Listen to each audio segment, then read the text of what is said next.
I don't know if it's as good as Stephen Piercy coffee, but I'd imagine it probably. I have to test the Stephen Piercy coffee to see, but the coffee brand coffee is fantastic. So I could send you the Stephen Piercy one. You could send me one of those. all right. We could have a taste off. Yeah, we can do that. We can definitely do that. Well, here's a guy that probably knows a thing about coffee too, because he certainly knows everything there is to know about podcasting. It's the one and only. It is Scott Bowling. Scott, how are you, man? Good. What's going on? What's happening, man? It's good. Welcome. Good to talk to you once again, man. And as I've been making very clear, you're like a pro in our amateur world. I'm very amateur at podcasting right now, so I'm like, I got this cheap little mic, so I don't know, man. But your show is not amateur on any level. Your show is, I will say, the most pro of anybody that's doing it. Oh, I appreciate it. It's the people I use, you know. Right. So is that the secret? Is hiring a company to produce it, or what? Yes, dude. It's a lot of pressure too, because I'm like, you guys are doing like this like amazing work. Now I got to step up my game, you know. So it's yeah, but yeah, it's definitely it's a great team I have. It's the guys from Kind Punk. They do documentaries and stuff. I'm too old for this shit. It's a documentary on I can't think what network it's on, but anyway, they do documentaries and stuff, and so they do a good job. Yeah, they definitely do. They definitely do a good job, man. And I love it. You know, I have been a fan for years at this point now. You know, wow, man, that means a lot. Yeah. Well, Toomey turned me onto it originally. And I think Toomey turned you onto my show originally, like way back when. So Toomey, we'll blame all of this on Toomey. Yeah, but I look up. Yeah, go ahead. Go ahead. No, I was gonna say I look up to Toomey so much. When I first started, he was like one of the first podcasts I listened to. Sure. And he interviewed Bones from Suck Mojo. Have you ever heard that episode before? I have, yeah. Oh, it's hilarious, right? And so I interviewed Bones shortly afterwards, and I was scared to death just because I thought I was going to get that same treatment as Toomey did. Nice. Well, dude, the difference is you do your show, and for people that don't know, you can look up Scott's show at what is it, Scott Good Company? Is that right? Yes, yeah, that's right. ScottGoodCompany.com. That's right. You can look it up and you can see the show. First of all, you have everybody live with you, or for the very most part, everybody's live with you. And that all by itself is an amazing, as somebody that does this, that is an amazing amount of scheduling and prep and everything that you must put into this to get them to get to you. And, you know, and then you do all this high end graphics where you're handing them the, 5 foot by 5 foot plaque of their albums and stuff. But what's most amazing to me is when I'm saying you're getting guests that are coming in, it's not like you're getting the triangle player from TSO. You know, you're getting Head from Korn or guys from Limp Bizkit or POD or like super legitimate, still very relevant bands. You know, is that, I guess the question, I don't want to just say, well, how do you get them? But, I guess that is my question. Because I know how hard it is to schedule the bigger name guys. You got to go through 18 hoops to get them. So the best, I got lucky. I mean, really, it's luck. I interviewed Mikey from Islander. And little did I know he was friends with, Brian Welch from Korn. So he kind of mentioned that. Oh, yeah, I went on tour with them. And I said, I would love to have any of those guys, kind of wishful thinking, just saying that out loud. Sure. He's such a solid guy. He hit me back and said, yeah, I think Head will be on your show. And I'm like, wait, what? I was just kidding. Is this real?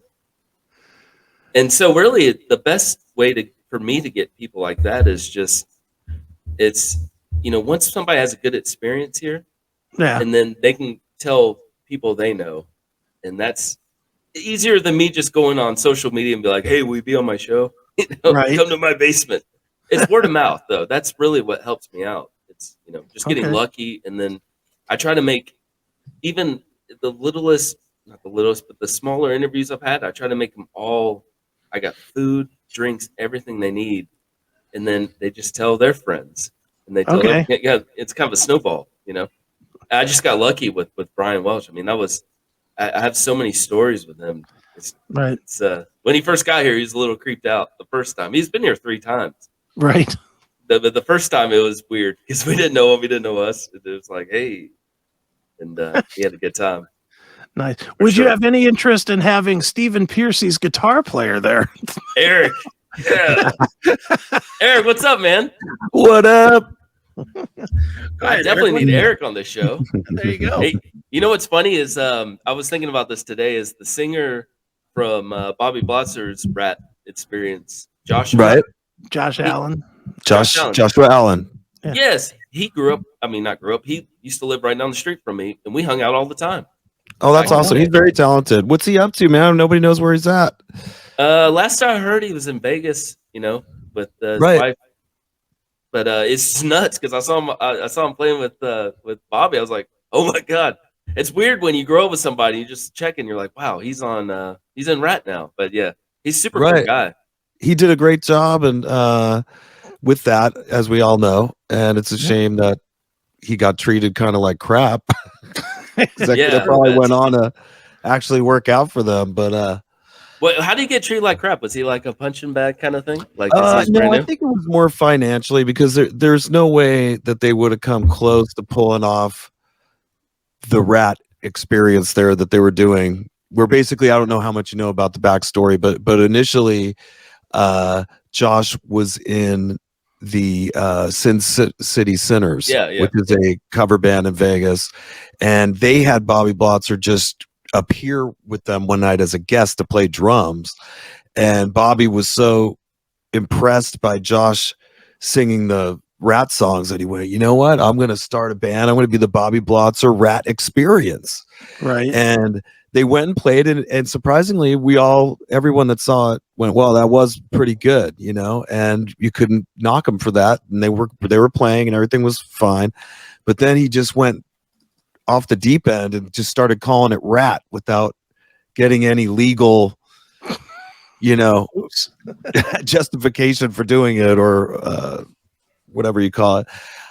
So that proceeded to just cause all these, legal problems. But in the meantime, they were getting very big gigs using the name Rat. That finally enabled them to get big shows that were actually paying pretty well for Bobby Blotzer, who was taking most of the money. So if they were getting, I don't know what numbers they were getting, 20 grand, 30 grand, he was keeping it and just paying these guys a couple $100. Yeah, that sucks. Right. So they're playing these big shows and everybody's going ahead with it because it sounds so good. But it was really because the guitar player was really young and good that Bobby got, and the singer nailed Steven, which was really surprising because nobody has ever done that. Yeah. There's nobody that sounds like Steven. Not that he's a Pavarotti singer, but just for some reason, nobody nails the Rat thing like Josh Allen did, which was really strange. But yeah, it's a shame. So Bobby was, treating those guys like crap, and I guess paying them like crap. And at one point they were just like, man, you'd have nothing if it wasn't for us up there delivering the goods, and one by one they all just jumped ship. And once Josh left, that was it. Yeah. How do you sustain something like that? Paying people like crap. Well, our buddy Chris could tell you, our buddy from the show that does the theme to the classic metal show, who is a fantastic singer himself. Chris, Sean Nichols. Sean Nichols. Mm-hmm. Sean Nichols was the last guy to jump on board with that, and that was just when the ship was just gurgling. You saw like the mast of the ship going down in the water, and Sean Nichols was right on the very top there, just oh shit, and then that was it. Sean had the interesting, I'll say luck, but I guess lack of luck, of not only did he jump onto that ship, but then he jumped into the Quiet Riot ship. Wrote a record, he writes a record, he records the record, and then they fired him to bring in James Durbin and re-recorded all of his vocals with Durbin on songs that he wrote. And that went all insane. And then it was like this, it was nutty because I was kind of in the middle of that a little bit, and like in one ear, Frankie Banali was threatening lawsuits. In the other ear, Sean was saying, fuck you. I'm going to put these things out here. I'm just going to put them out on YouTube. I have them too, and they're my voice and they're my songs. I wrote them. So I'm going to release your album that you already signed with Frontiers on YouTube. So it was a mess. Oh my God, it was a mess that somehow, I don't know how they resolved it. I never asked, but oof. I was like, I'm glad I'm on this side of it where I can just say bad things and then walk away. I love I'm a fan of your guys' show. I love the dynamic between Chris and Erik. Oh, and great.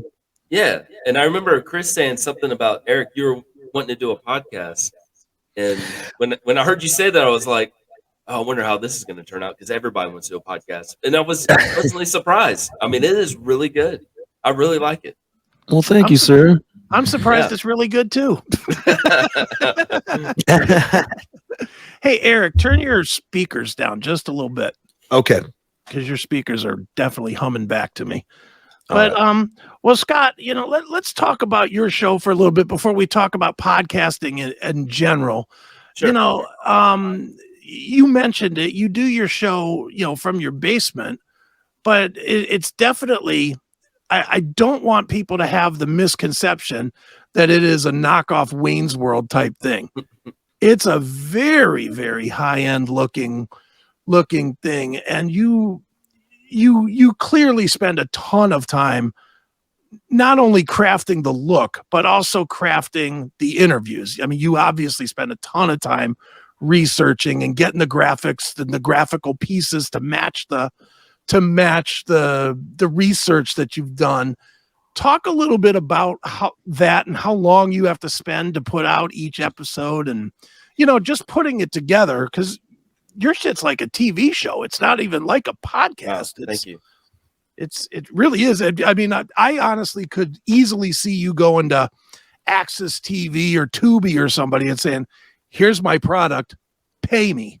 That would be amazing. Yeah, that would be the goal, definitely. It's a process, and it's a passion thing. Where to start? That was a good question. So, if you watch my interviews, I call them props. So each album, I hold them up and say, "Hey, your next album." We kind of go through each album.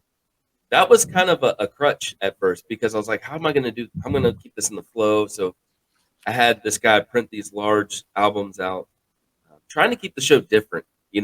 How many YouTube shows you see where a guy pulls out his own little prop blown up of the album?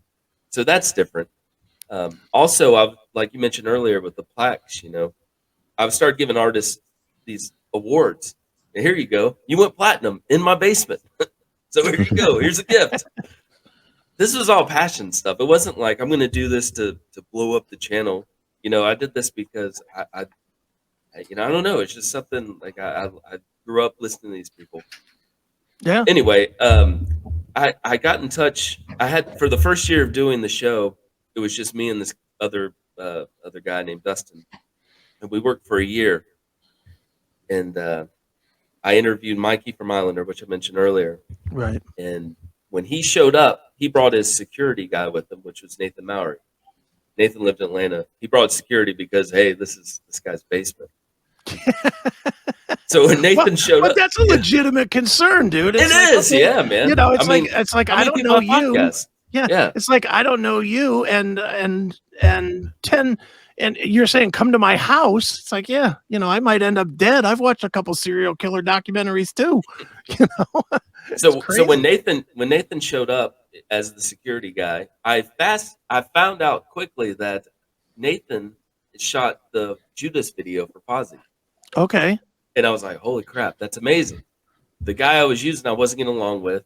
There's a lot to that. But when he said that, I was like, I'm thinking I'm going to use this guy. So about a week or so later, I called Nathan up and I said, hey, what do you think about filming Good Company? He said, dude, that would be an honor. And from there, he had his own crew, and that's where it got really professional. Right. And it got, what's funny is that it's as stressful as you think it would be when you have lighting. We even have makeup. We have all these different things put in. that never really stressed me out. It was like a process, getting food ready, it was just like a party. It still is, right? Yeah. But doing podcasts freaks me out more. I don't know why, but when I'm doing the show, it's like it's mostly because I guess I'm in control of it. I don't know. And when I interview people, they're comfortable because I already talked to them about what they like to eat, what they like to drink. So when they show up, it's just like it's all about comfort. It's just like, hey man, don't call it a basement, call it a studio, I guess. But Right. I try to make everything smooth.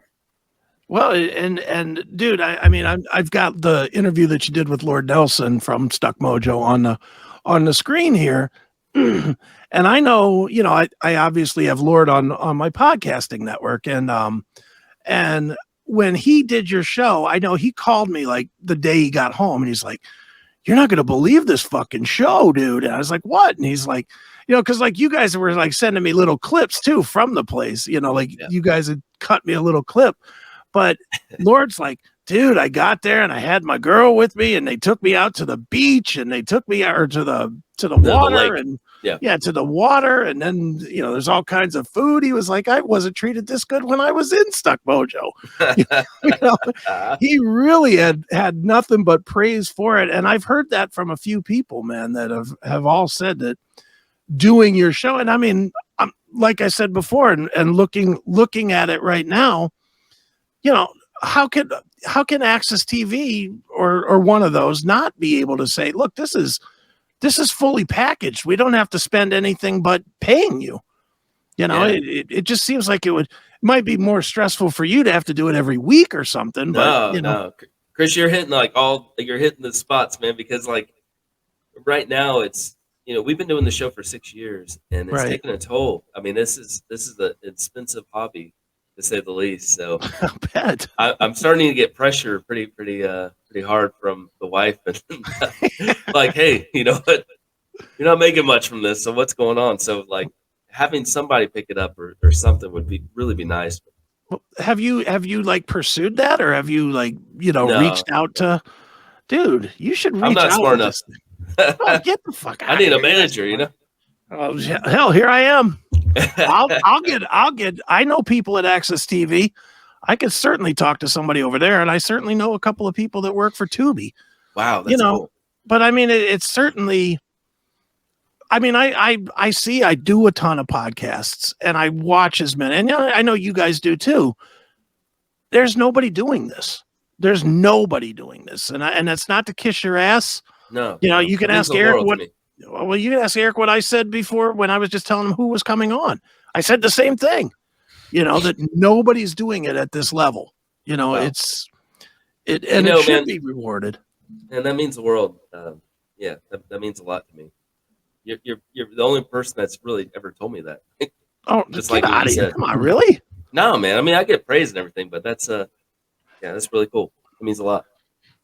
Well, dude, let's move forward here a little bit here. Let's talk about just the world of podcasting and delivering the message of these bands and whatever, because ultimately we can give it whatever name we want to give it: podcast, videocast, show, whatever. But the bottom line is we're all music fans first.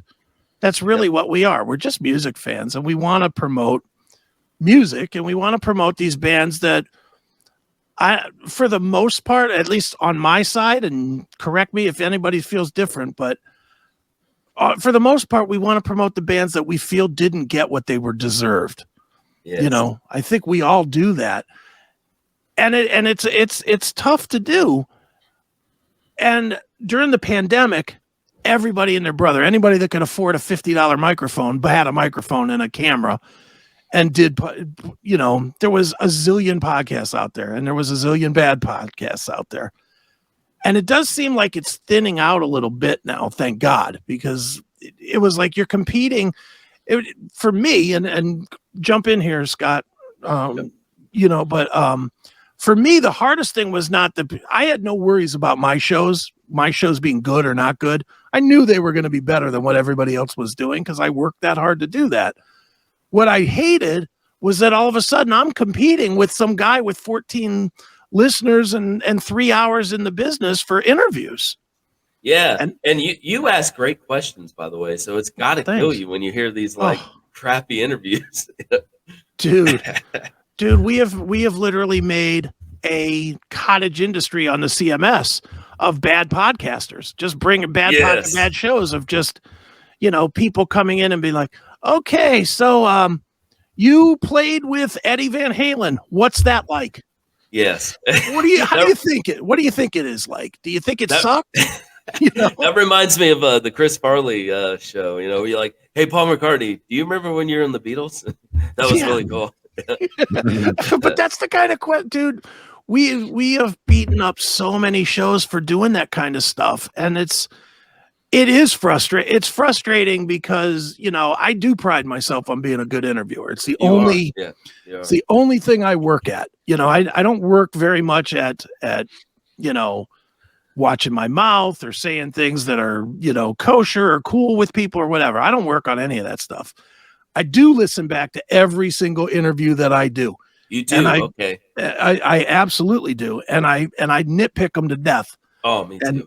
And God knows, if I say a dumb question, if I ask a what's it like question, it'll haunt me for weeks. It'll literally haunt me. And I will bring it to the CMS so that we can pick on me so that I learn my lesson not to do it again. Because, the goal is, I think people forget the goal. And the goal is not for me to be the star, not for you to be the star. The goal is to get the star to talk about things that everybody else is afraid to ask or just doesn't ask. I don't know that you got to ask hard, like afraid questions, but you just have to get personal, like everybody wants to, like we wanted to when we were standing outside the gate waiting for bands to come out to the bus. That's my interpretation, and that's what I try to do my shit from. So how do you become not I'm thinking of Eddie Trunk right now. How do you become not like get off like the I'm supposed to get recognized more for all the years I put into this? Because you're not like I listen to you and Neely talk about that, but you're very humble. So I mean that's what people are attracted to. It's not and kind of I'm trying to think of the other guy that interviews really well. I can't think of his name. Metal Injection. I know who you're talking about, but I know. He's on my show, Jose. Jose Mangin, yeah. Yeah, he's an amazing, humble guy.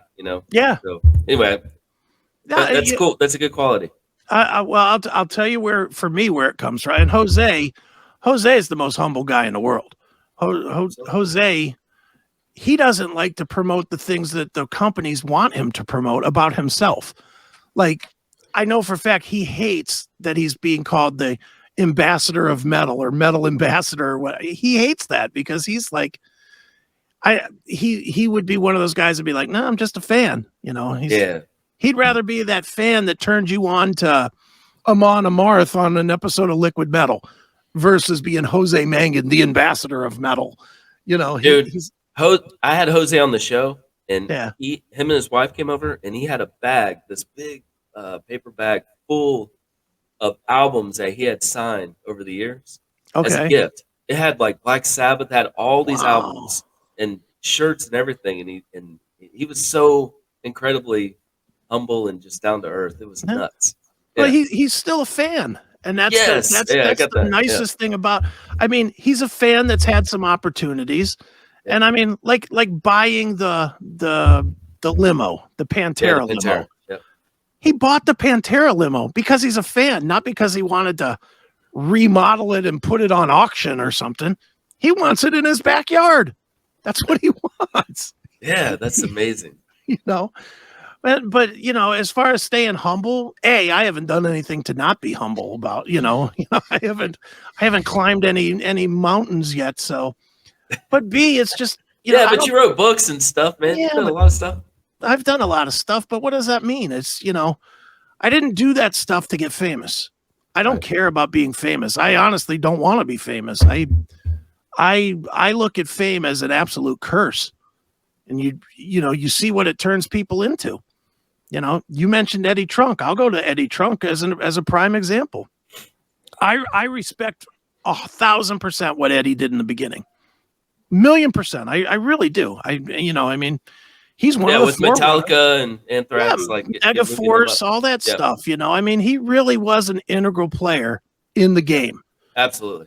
And he still, when he wants to, does fantastic interviews. And I'll argue that with anybody.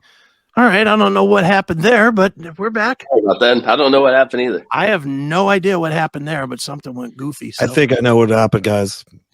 The cat? My cat knocked the plug out. Damn cat. That's why I'm going to buy you a burlap bag and a brick. Oh, I did not hear that. But no, getting back to what we were saying about Eddie Trunk, I fully respect the guy's talent. I fully respect what he did and everything that he has done. I don't respect that now he needs to be part of it. You know, the biggest reason he was able to do these things was because he understood his place. His place was to be behind the scene a little bit. His place was to let his artist shine. His place was not to be one of the artists. And now he's one of the artists. And, you know, and again, if that's his career path, more power to him. But that's, in our industry, that's a formula for failure, because you're one bad interview away from everybody hating you. True. I love Eddie Trunk too, but the thing is, I listen to him all the time. I'm just going to admit that. But I had Eddie Trunk here at my house, and I had Jose Mangin at my house. Those two interviews and the experience behind the cameras, us hanging, the hang time, completely different. Eddie Trunk was very scheduled. Like, when is this going to be over? Is there food there? I got to go back to the airport. Jose, I was like, dude, Jose, you're going to miss your flight. like you got to go right now. Like, it's 5 hours later. Like, we couldn't. I didn't bond as much with Eddie Trunk, and I'm not trying to put him down or anything. He was nice, but it takes a while. The fan aspect was not there. Right. It takes a while to get down with Eddie. You know, it's like I knew Eddie Trunk for 20 years, probably. Wow, I didn't know that, man. No, before he acknowledged me, he didn't let me finish. For years, he would come and just walk right past me. For years, and I used to think he was a total prick. But after I was around long enough, then that changed. He was actually started being nice and coming up to me, asking how I'm doing. One day he was a big White Lion guy, so when Greg was in the band, he wanted me to take a picture of him and Greg. He's all, here's my number, text me that, and then I had his number, and then from then out he started being cool, and and I just saw him in Vegas a few weeks ago, and we were talking about our heart health and blah blah blah. But it's taken a long time. That was my point, just to not feel bad and hang in there, and eventually Eddie Trunk will be cool to you. That's a wonderful story. And here's my rebuttal to that wonderful story. Why can't you just be cool with everybody from the first time, and then you don't have, you're not a fucking god here, for God's sakes. I shouldn't need 20 years of proving my jestership before you allow me in the courtyard. I mean, get out of here with that. Be civil, be cool with everybody. Be good. I don't respect that. I look at that and I'm like, I surround myself with people that are cool until they're not people that aren't cool, but I want to be friends with. That's Isn't it a New York thing? It's like a New York thing though. Like, I'm from the East Coast originally, and we're not that way. Yeah. It's taken me a lot of time to humble down, because you get this. I used to have this Jersey freaking attitude, and and I shouldn't have. And it's I'm trying to become more humble in my later years, but maybe it's something to do with that. It's demographics, perhaps geographical. Geographic. No, that makes sense. That's a good point. It could be. I don't know. I mean, here in the Midwest, we're hard as fuck.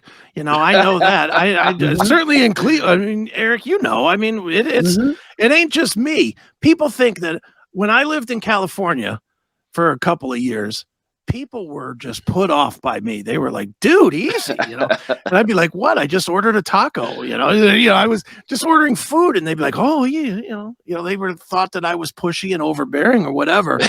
and it just is. I mean, the Midwest and certainly the far East Coast, is definitely edgier or harder or more demanding. But that being said, I don't think I ever had a problem where people were just like, did not want to be around me at all because I treated them as less than me. And I think that's kind of Eddie's crutch right now, is he literally thinks he sold the records, not Rat, not Bon Jovi, not Kiss, not, he thinks he, by playing these records, made these bands.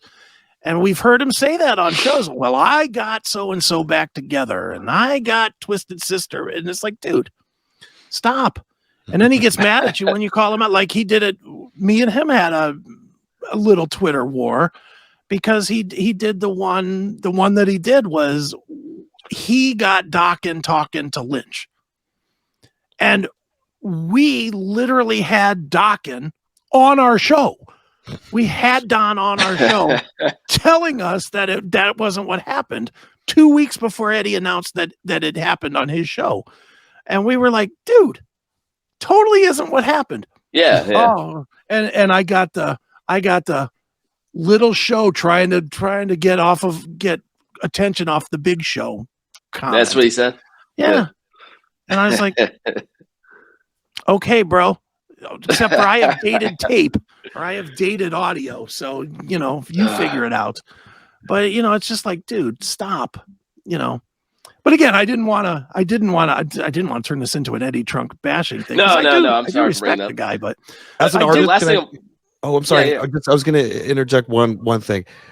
The artists like myself, we need Eddie Trunk and we need Chris Akin. Good point. To survive. I'm just saying that as a guitar player at Stephen Piercy's band, we need both you guys to talk about us and to play us. And it should be that way though. But it should be that way though. It should be a trade. It should be a fair trade off of, when Steven's doing something, Steven knows, or that you could get anytime. Steven could call this show, or obviously this show, but he could call Classic Metal Show anytime he wants. Yeah. And we have that relationship with every artist. Every artist I know has that relationship. It should be mutually beneficial for both parties. Of course. And when you're friends with the guys, you want to help them. I mean, and Scott, this, man. I'm sure you have a bunch of friends now that you would have never imagined in your wildest dreams would have their phone numbers and you'd be texting with them in your phone. It's insane, dude. But what if they're doing something, you want to step up and help them now because they were cool. Yes. And again, I don't want to throw Eddie under the bus, but I'm going to one more time. If Eddie Trunk hit you up and wanted to do something, you're going to be looking at it like, well, let me see what my schedule has to say. The same way he made you with, let me see if my schedule says I could stay here 3 more minutes. Okay, so let me ask you a question. What if you had Ricky Ratman in Eddie Trunk's spot? How different would that be? Because I know Ricky, he's been on my show. He lives 2 hours away from my house. Sure. He's a super fan too, Mm-hmm. How different would that be? Because he seems more connected. Like he seems like one of us, kind of like, I don't know. He does. Not one of us. Yeah. He does. And I've met Ricky. I don't know him, but I've met him obviously. And you mean like if he took the Trunk mantle, or he ascended to it instead of Trunk? Well, if he was on Faction Talk and he had his own talk show, interviewing artists, I would definitely check that out, and I would listen to it every day. Yeah, dude. The biggest with Eddie Trunk is there's only one time. It's just Eddie Trunk. There's one guy. Yeah, that's it. And when Ricky was doing the Gimme Metal thing, I couldn't wait to watch it and listen to it. He had a show. He did the Headbangers Ball Returns or something. I forget what it was called. The Ball, I think it was just called. Yes, the Ball. Yeah, he did the Headbangers Ball. Yep. And I couldn't wait to watch it. and I watched it, and it was really fun. It was really good. It took me back in time, and they dropped the ball on it. You know, they didn't. I don't know why they didn't continue doing it. I don't know. It's probably money. I'd imagine Ricky needed to get paid, and that's fine. You know, I wish somebody would make Ricky the right offer, because he really is still connected in the right way. And again, he did, you know, that's a great comparison, because he came up the same way Trump did. You know, he came up, you know, managing the clubs and, you know, working at the cat house and, you know, doing all that stuff. What is your cat doing over there, Eric? Jesus Christ. I don't even want to look. I don't even want to look. But no, Rackman came up the right way. I would love to see that. I think he would be excellent. The only place that Ricky might have a problem is that he's not stuck in the time warp that people want him to be stuck in. People would tune into Ricky Rackman to hear him talking about Queensryche and Rat. They would be very surprised if they talk to him and he's like, dude, the best bands out there today are Akercock and Amon Amarth or whatever. You know, he's very into like death metal and stuff, and I don't think people would be ready for that. But did you say Akercock? Yeah. That's a band. Akercocke. Look them up. Right. They're a death metal-y type band. But well, Scott, Eric, are those cardboard cutouts behind you? I'm trying to figure it out. These right here. I was gonna do those are actual guys. Yeah. Oh wow. Yeah, this is a hilarious movie from what, 1978? Yeah. Airplane. What's it called? Airplane. Yeah, that's awesome, man. Yeah. He's got Airplane. Of course, I'm live at the Pantera. Cool. And of course, I'm live at the Pantera show. So. Like you have your. I got a Smash Mouth shirt. You see that? Nice. That's awesome. Yeah. Like you were saying, you have your albums. You whip out the big albums as your thing every show. Like I changed my deal every episode to match something we're going to talk about. And the Southwest Airlines debacle is going to come up. So I decided to just go full Airplane and just make a cockpit here. There you go. Very nice. That's awesome. well, Scott, what are you looking to now with 2023, man? I mean, obviously you know, the way you do your show, I'm imagining you already are putting together guests for your show. So what are you looking at? Yeah, that's interesting that you brought that up. So right now, 2023 is going to be a little different because me and my wife, we're trying to save up a little bit more money because this thing's been going on for 6 years. Not saying I'm going to quit doing interviews at my house, right? But I'm looking at alternative ideas. I got some friends that have cameras. We're talking about going and doing interviews on location, just kind of change it up, you know? Sure. You know, I've been doing this show for 6. It just feels a little redundant. Like it's like I need to change it up. Sure. And I think it would be cool to, like, if a band's rehearsing, maybe show up at the rehearsal and film what they're doing and then interview them. Mm-hmm. I talked to Rich Ward and Guardians of the Jukebox. Yeah. I was like, what if we just showed up and did an interview on your bus or whatever? And he's like, that would be amazing. And so kind of changing it up a little bit, you know, and that way, and saving money at the same time. So and you can pepper it with a lot of, you know, dude, as long as you take your iPhone or your phone with you, you know, you can literally pepper it with, you know, video from that night, later that night, especially if you're putting it back together, you know, and that's always more fun, where you actually see the artist and you see them performing, and then you see them talking about it, you know. Yeah, in their environment. So it's not in my environment, it's in their environment. Yeah, I think it'd be different. And I want to do more podcasting too, like this. Okay. I think that would be cool. Kind of change things up a little bit. So 2023 would definitely interesting. Yeah. Well, dude, obviously if you need any of that help, you know, you certainly know where to come to ask, because I certainly have a little knowledge there. So absolutely. Do you guys so I'm friends with Chris Akin, and I've been to the Rock and Pod Expo a couple of times. Do you guys ever go? I have never gone. I am the worst at getting me to come out of anywhere. I do not like to travel. When I was in the military, I was the commanding general's bodyguard guy. and all we did was fly, like constantly. I was in Korea, so I was constantly on a plane. Well, let's go to Australia. Let's go to France. Let's go to Russia. Let's go to Europe. So I was literally every week for a year and a half. I was just on a plane. So now you can't drag me on a plane. Same with me. My girl hates that too because she goes like, "We never go anywhere," and I go, "That's all I do is go places." I'm like, I want to enjoy being home for a few weeks. Is that okay? Eric, do you guys live together? You and your girl? Yes, we do. Nice. Is that her cat or your cat? This is my cat, and her name's nice. Kylie, and then my lady Susan has a white cat named Charlie, girl cat, which is very prolific on my social media. Charlie shows up a lot. This cat's like darker complected. She doesn't show up in pictures as well. I don't post quite as many of her, but she does like to jump on the podcast and knock shit over and fuck shit up. Are you not a dog person at all? Just cat? No, I love all animals. I really do. The only reason why I don't have a dog is just because of where we live. Oh, Yeah, okay. because he lives in paradise. If there's Where's a that? picture of paradise, that's where he lives. Yeah, we gutted out an airplane, and it's amazing. We have these cutouts of Kareem Abdul-Jabbar. And Dude, it's I see his stupid Facebook every day, and I just want to vomit because it's literally if you just do like a search for images of awesome beach sunset, it might as well be shot from Eric's house.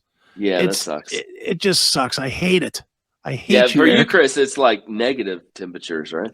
Yeah, Especially with Christmas. Right. Yeah, Christmas was brutal. It was negative like 10 with the wind chill of negative 34. It was Do you have brutal. pipes that just burst? You know, like I've never had that, but I'm a veteran now to where like the rooms that don't have as much heat, I literally have little portable heaters that sit right next to the pipes, and I turn them on when it gets cold. Just to, yeah. oh, there you go.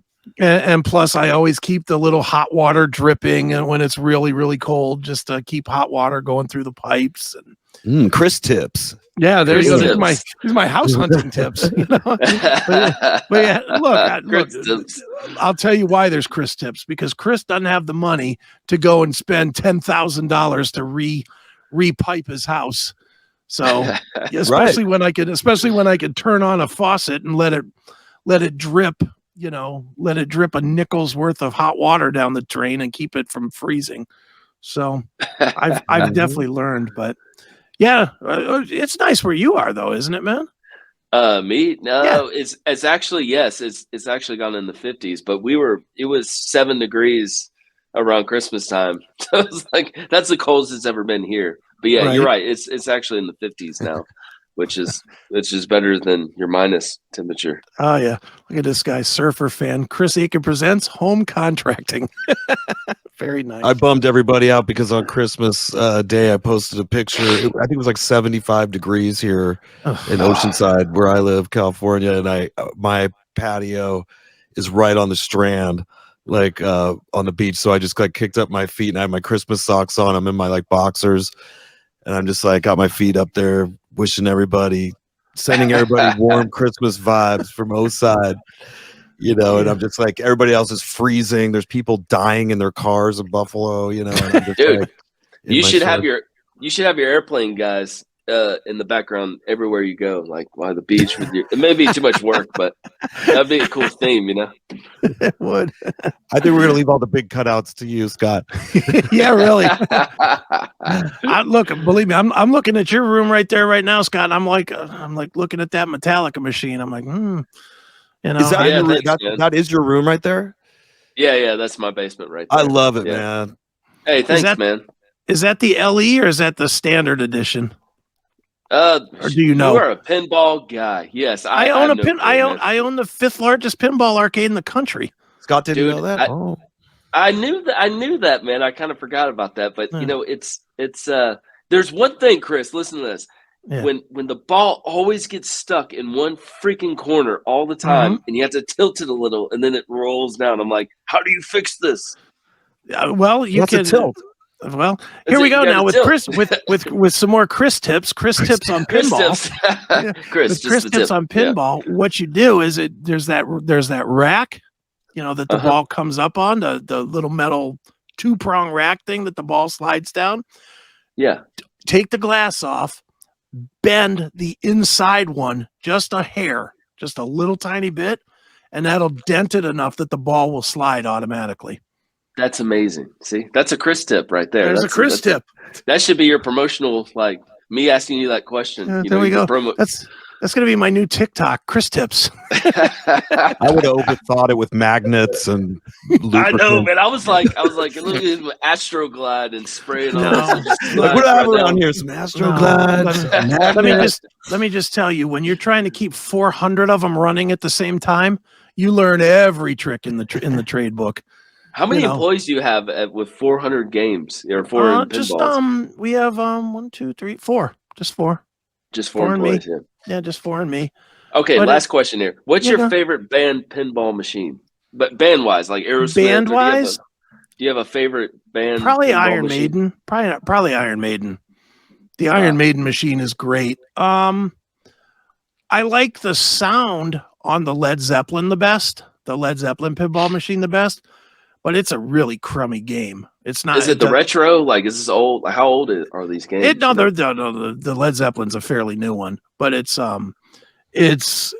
plays all the old music, which is great. But it's just a big empty play field. It sucks. It's like I'll be honest, I don't love the Metallica one too much because it's just great music. The music part of it is great, but it doesn't play really.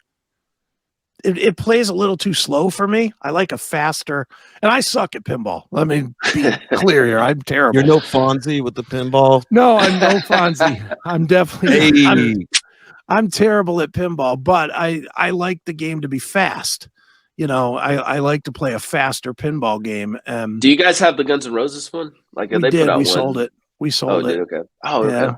We had it at one point. Dude, we've had them all. That's.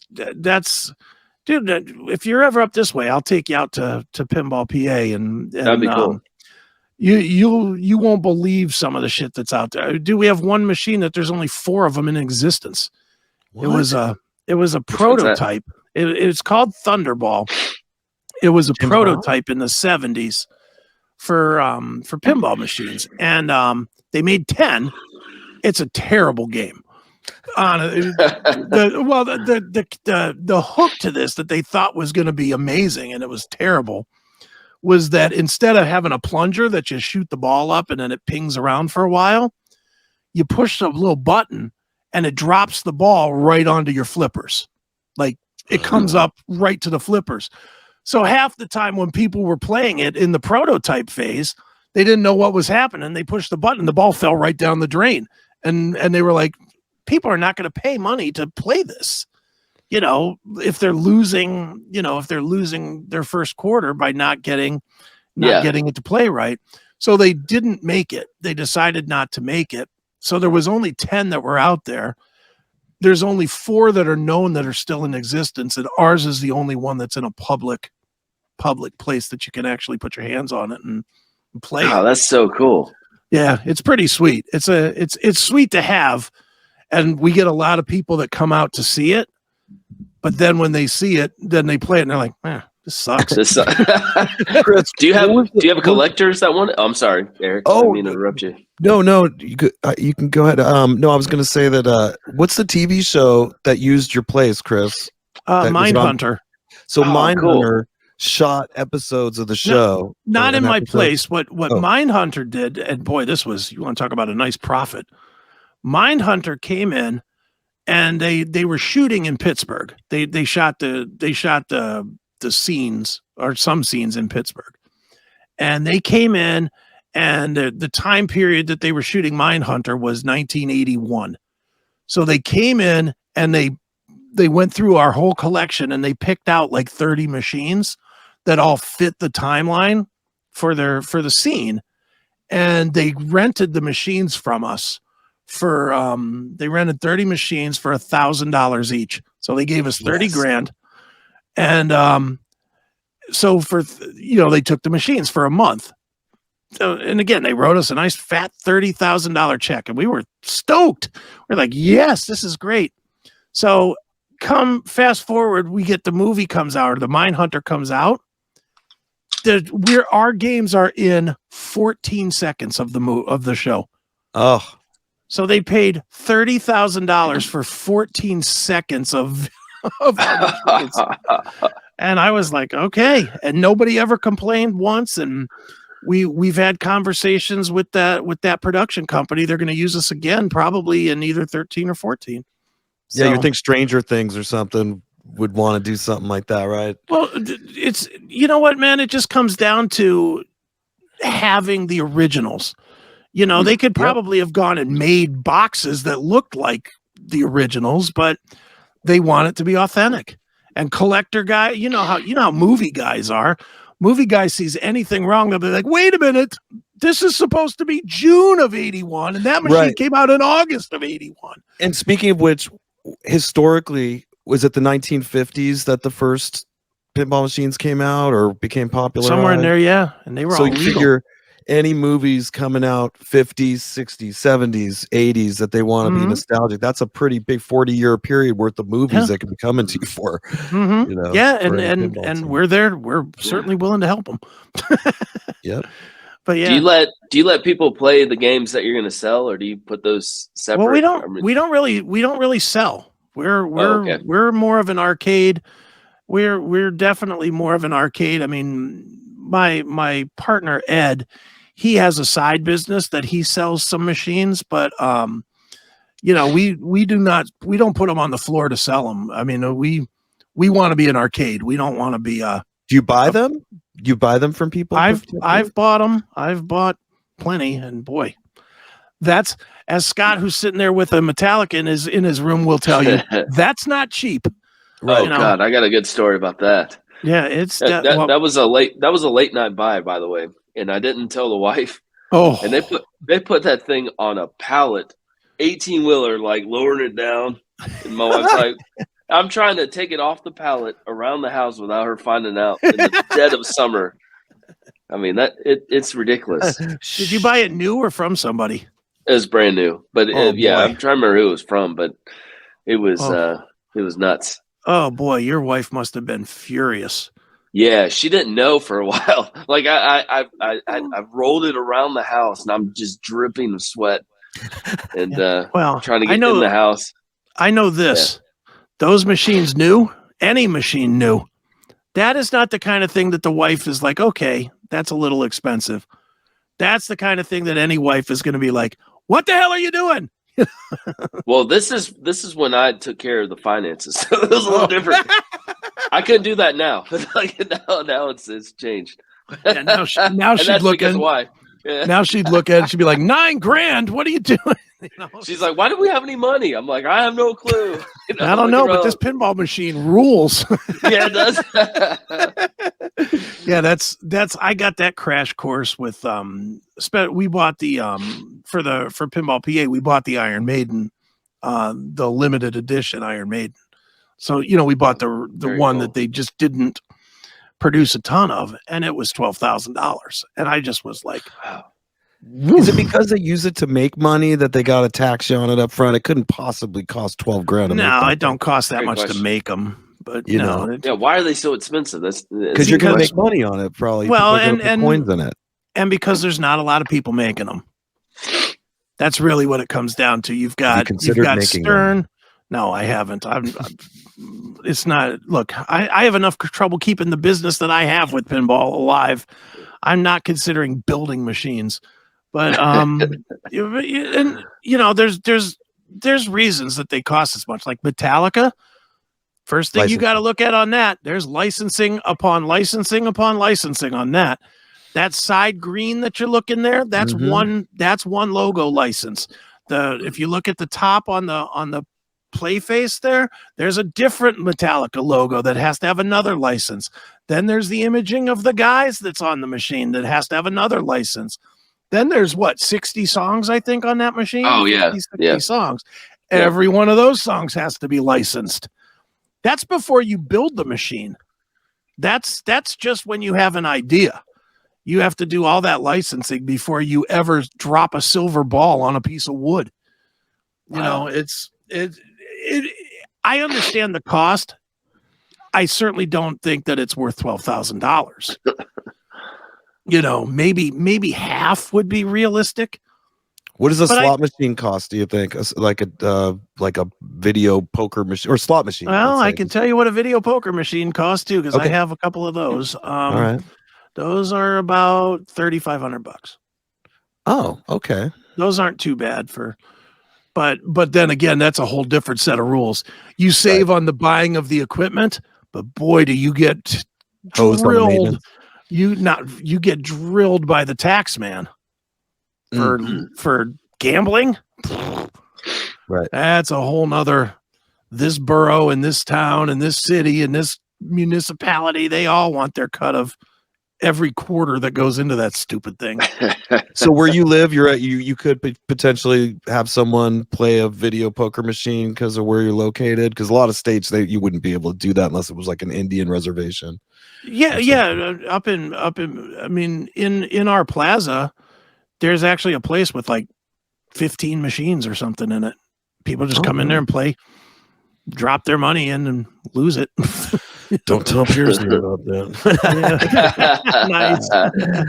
Nice. Well, dude, Scott, it sounds like you got a lot of great stuff coming in 2023. And obviously, if we can help in any way, I'm glad to help, man, because I love what you do. And thank you so much. I'm not just ass kissing. I really do. Every time you drop an episode, that's an hour of my day taken. Because, wow, man, that means a lot. Yeah. You know, I got a couple more. Yeah. No, I just was going to say, I really enjoy what you're doing. And I think that fans of music, and especially the era of music that you cover, there's nobody doing it better. So you should definitely, dig in and learn about the bands that you want to learn about. So where should we tell people to go just to refresh everybody's memory?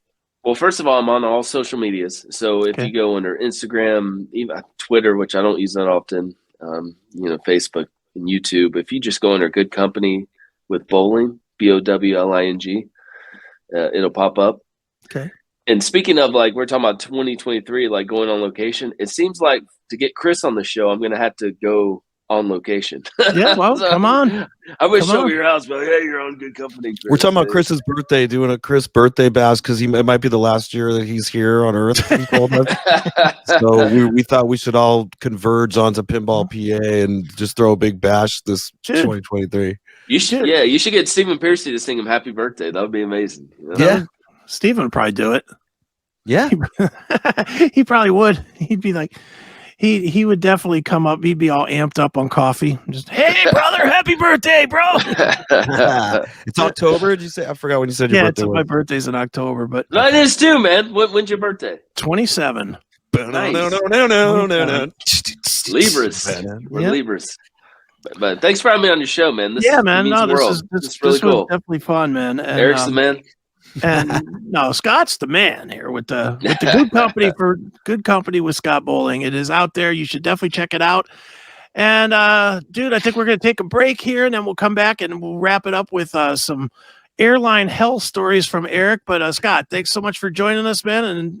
And anytime, man. Doors always open. It was an honor. It was an honor. Thank you, guys. All right, guys. Well, let's take a little Take care, break, and Scott. we'll be right back You too, Erik. with CHRIS Akin Presents.